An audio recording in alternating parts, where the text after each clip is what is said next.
Hello साथीहरू, नमस्ते सबैजनालाई। आज पनि ढिलो भयो। नयाँ सालको तपाईहरुलाई सबैलाई शुभकामना। अब बितेको साल जसरी पनि गयो सुख दुःखले। अब आज 1 तारिक हो, 1 जनवरी। अब सालको पहिला दिन राम्रै जाओस्, सबैलाई शुभकामना छ। अब तपाईहरुलाई पनि राम्रै होस्, यही आशीर्वाद गर्छुहरु। अब आमालाई खाना दिए। हिजो त अब न्यू इयरमा 31 मा खाना पर्ने थियो, खानापिना। अब घरमा मान्छे नभएर मैले पकाएन पनि।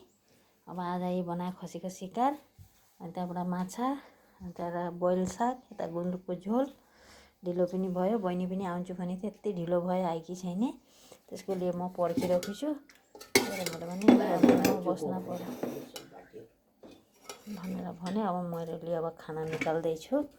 तपाईहरुले पनि खाइसक्नु भयो होला खाना। अब म पनि खाना बस्दैछु, त्यसको लिए रोक्दा ढिलो भयो। आमालाई खाना दिए। हुन्छ त साथीहरू, आजको भिडियो यति नै हो। दिनबाट बिजी भएर म भिडियो पनि राम्रो गर्न सकेको छैन। आजको यति नै हो। तपाईहरुलाई सबैलाई शुभकामना, राम्रै जाओस्, त्यही हो भन्दैछु। हुन्छ त साथीहरू, म पनि खाना बस्दैछु।